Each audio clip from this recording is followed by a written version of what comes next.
everyone is doing good. Not too bad of a case of the Mondays, hopefully, for all of you guys. At least we got Rogue Actions coming at you hot and spicy. Heinzie, how is the weather down under? Mate, it is magnificent. As we would say in Australia, it's an absolute cracker right now. It's an absolute cracker. What's the temperature over there right now? Temperature at the moment, it's around your temperature around between the 70 mark, 65, 70. It's not bad. It's pretty good. That's exactly what I had this morning. I went on a run this morning, and it was just nice and cool. It was like 67 degrees, 70 by the time I was done. Yeah, it's still sort of shorts and t-shirt weather. It's okay. It's not too bad. We're still at that point right now. But mate, I've had an amazing weekend, an incredible weekend. What was so good about it? Well, in Australia, just over the weekend in my hometown, because for those that don't know, I live in Melbourne, and we've actually had the Formula One race, the Grand Prix down here. Oh, nice! You got to go. Got to go. I actually got a fantastic little thanks to work. I got a really, really cool corporate sort of suite. I got to take my son to Saturday qualifying, the two of us, and actually went with my father on race day. So I've had a dream, man.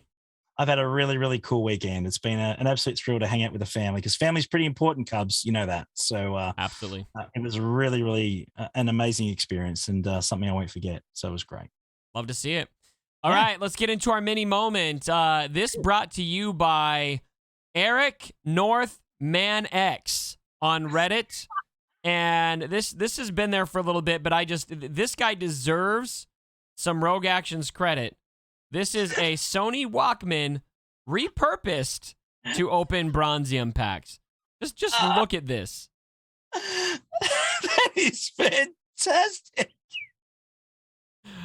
That is really, really impressive. It doesn't get better than this.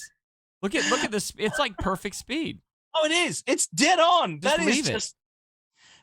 if you got a lazy Walkman hanging around from the 80s, guys, you now know what to do. That's some pretty impressive stuff. What I'm upset about is that I have thrown away all my Walkmans. Like I probably threw them away 10 years ago. I think the majority of people have. Especially my cassette tape Walkmans, which the only Walkman I remember having was a CD player Walkman. What was your favorite cassette in the day, Cubs, when you had the cassette player? What was your favorite? Yeah, CDs came pretty quickly by the time I came of age. But there was a time where we used cassettes that I still remember. And what I would do, CDs were around by then, but I had a Walkman that I could record over a cassette player on, right? Ooh. And I was obsessed with the John Williams soundtrack for Harry Potter. It was just the first one. This is like 2001, right? Yeah. And my sister bought it, but she would not let me listen to it. Oh, that's I was like, what the heck is that? So when she was gone out of the house, I snuck into her room and I would play the CD soundtrack on her boombox or whatever she had, and I would record it with my Walkman over my tape. Oh. And so I had a bootleg recording of John Williams on a cassette tape, and that was probably my favorite cassette tape. It was the entire Harry Potter soundtrack. Oh, mate. I remember the days that you used to do the whole dual tape deck dubbing action, mate. There was nothing better back in the day, for sure. Yeah. But no, a local Australian band for me was big in the cassette player. A bit of Cold Chisel, that was big. Okay. But little bit of Michael Jackson back in the day, bit of Bad hit as well. We had a bit of that back in the day too, so that was pretty cool. But my first CD is actually something I'm pretty proud of. Honestly, I got a CD player for Christmas one year. Yeah. Santa. And my very first CD was actually Nirvana MTV Live in New York. Nice. That's a good choice. I'll take that. That is awesome. My first CD I ever bought was Ben Folds 5. Oh, Ben Folds, legend. Yes. Ben Folds 5. I forget. One Angry Dwarf was I think the album title, or maybe that was the first song. So anyway. Brick is a great song. Brick is fantastic. I can play it on the piano. Oh, yeah, love it. I learned that song. It's a really depressing song. Okay, we got to get into good stuff. Sorry. We have a new Conquest unit that is going to be coming down the pipeline really any day now at this point, Heinzie. And so I wanted to get in here and get some of your predictions here. Where do you think we're going with the next Conquest unit? Mate, honestly, have we got any idea on what we think it might be? Because at the moment I'm flying blind. I'm still worried about knocking this one Oh, out. I'm curious what you think. I have an idea, but I don't want to spill the beans on what my idea is. Okay. I mean, I think that certainly there's been a big push for ships lately. Could be a ship. Not sure if it's going to be a character as such. Not quite sure. But Yeah. honestly, no, I think that there's been a bit of a push towards ships lately that would make a lot of sense. But hey, it's CG, man. Subject to change. Not going to lie. So not quite sure where we're going with this, mate. But look, I'm excited to know what your prediction is. That's what I want to know. What are we thinking we're going to get? I think we are pushing towards a new Rebel capital ship and 2 Ooh. Rebel fleets. Ooh. And I'm going to predict right now that the new Conquest unit is a Rebel ship of some kind. I do not think it will be Red 5. Call me crazy, but I don't feel like Red 5 is a Conquest unit. I feel like that's got to be a legendary ship. Would you agree? Oh, yeah. Yeah. I mean, if there was such a thing as, I mean, the Executor is a Galactic Legend ship, I think the real Galactic Legend ship is Red 5. I mean, Right. honestly, it is. So that's going to be probably the biggest ship ever to come in this game once it hits. But I And could easily see another couple marquee unit or Galactic Chase Rebel ships, maybe a Conquest Rebel ship, building towards a legendary Red 5. And I'm actually toying the idea. I don't know if they would do this or not, but maybe we could even see a capital ship via Conquest. Well, yeah. I mean, why not? Anything's possible. I don't think that there's a rule to say one or the other. I mean, we know that there's no capital ships coming through the Guild event store recently, as far as shards and things like that. So Yeah. You would think that certainly, the Conquest format would be something that you release some of the big content out of as far as characters and ships, right? That's kind of what it's designed for, like just below the Galactic Legend level. So, yeah, it makes sense to bring a capital ship through that direction. Absolutely. We need a lot more ships. I don't think we need more capital ships, and it makes sense. We have enough rebels to do it. Right. I still feel that we just need more fleets overall. I think that to me is still a huge issue. It really is, especially now with the bigger boards, as far as the absolutely. 3 spots in Kyber 1, or Kyber. So I think that certainly we need more ships overall. So bringing new ships through at all, I don't care how it's done. Honestly, I don't give a if it's Conquest. I don't care if it's a legendary. I don't care if it's a marquee. I just don't give a I just don't. Just bring them. Like, seriously, they need to come, and the sooner the better, because it's really, really tricky in GAC to knock these off. You get caught out stopping full clears already. Whether they design that, I'm not sure. Yep. Well, we'll have to wait and see. We'll have to wait and see. And we're going to keep the subject here. Believe it or not, this whole video is centering around ships here, because we're going to talk a little bit about Gerbil here.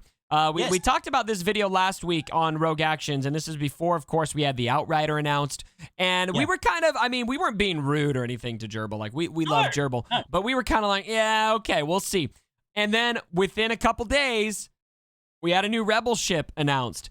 And to me, that really kind of changed everything, because a big part of his argument here that the 3 fleets wasn't as big of a deal, which I'm going to set that argument aside, but at least his prediction about where things are going with fleet was immediately kind of given a little bit more credibility with the release of a Rebel ship. And so, Heinze, what do you think? Do you think Gerbil was onto something with his prediction about kind of moving towards a new Rebel capital ship and Red 5 and maybe a Rebel B-Wing, which would be absolutely dope? There's no reason why not. And I'm still not convinced overall. I think that we definitely need more ships overall. We just mentioned that a few minutes ago. I don't care how. I don't care what combination. We're kind of moving that way too now, finally. Well, we are. And that's the thing. And it's great. It's refreshing, because honestly, for a long time now, not a lot of love has been given to ships. And I know that a lot of people love it and a lot hate it. We know you love it. You love ships, Cubs. You're a huge fan of ships, right? So you're a ship boy. I would love them to just fix ships at this point. It's just like, I lost a Grand Arena recently. I had outperformed my opponent on ground squads, and it just came down to the Executor RNG. And so the two things I want is I want more fleets, so that we can fill out more fleets and actually have toys to work with on that, and also a very viable executor counter that is not so RNG dependent. Because whether you're taking a fully decked out executor mirror or taking in the Grievous counter, you're pretty reliant on RNG in most cases. We still need a hard counter to executor. Yes. That's what we need. A hard counter to executor. You use it, it's guaranteed to knock it out. You might lose a few banners, but it's a one-shot guarantee. That's what we need sooner rather than later, because it doesn't seem to exist right now. It's stopping people in GAC from clearing. It's causing a lot of issues there, 100%. So, and I win a lot of it. Like, let me be clear. I mean, my Grievous counter is working pretty well for me for the most part. I win typically, or take out enough ships that I can easily clear. But every once in a while, it just goes so bad where my malevolence just gets destroyed and I take nobody out and I'm just done. And you're even more done now because of the 3 fleet thing. Like, it's crazy. And it's just, as it's said in chat right now, you just got to sometimes just burn the team just to throw the turn, just to throw the turns out. That's what it's like in a lot of cases. I hate doing that too. I hate playing that way. But the turn order kills you. That's the problem. The turn order is the problem. You throw the turn order out, and all of a sudden, it's definitely more achievable. Yeah, but you and drop the cooldowns. But you drop battles in doing that, and everyone certainly wants to be more efficient. But yeah, look, we definitely need. I see at some point down the track, Red 5 ripping, Executor a new one at some point. I just don't know how, but that's the obvious thing that I think can come to the game to make it work. But Gerbil, I'm still not disagreeing with you, mate. I'm still not on board with you. I respect you. You reached out to us actually in the comments after last week, which was really cool. And he gave us some thanks. So, mate, total respect to you, bro. Definitely not knocking you, but we still need a lot more work to be done on ships. I hope he's right. I really hope that we're going to start seeing several ships get released. I hope that, believe it or not, I actually hope that the next unit for Conquest is a ship. And I hope we get more marquee ships, and I hope we get a legendary Red 5 soon. I think that much focus on ships would be very, very nice for this game. Even though I don't get excited about ships as much, it's what we need right now. It's That's like right. I need my flu shot. I don't. Yeah. It's necessary. It hurts, but it's necessary. You got to do it. It's annoying. It's frustrating, but you. This is the thing now, Cubs. They've gone half in. Yeah. Like they have.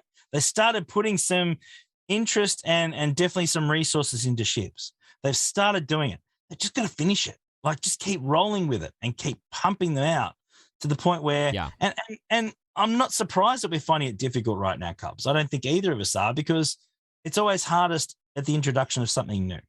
Yeah. Right? And then all of a sudden, over time, things always get a little bit easier over time as other things are released. We need to keep that momentum rolling. Yes. Keep it rolling. All right, guys, we got a second half of this video. You need to make sure that you do not miss the rest of Rogue Actions over on Heinze's channel. A link is down below. Heinze, thank you so much for joining me as always, my man. Love it, brother. You know it. I love talking about ships with you, Cubs. I know you love your ships, brother. We're talking about like every freaking week, man. Yeah, I know, but you're really good at it.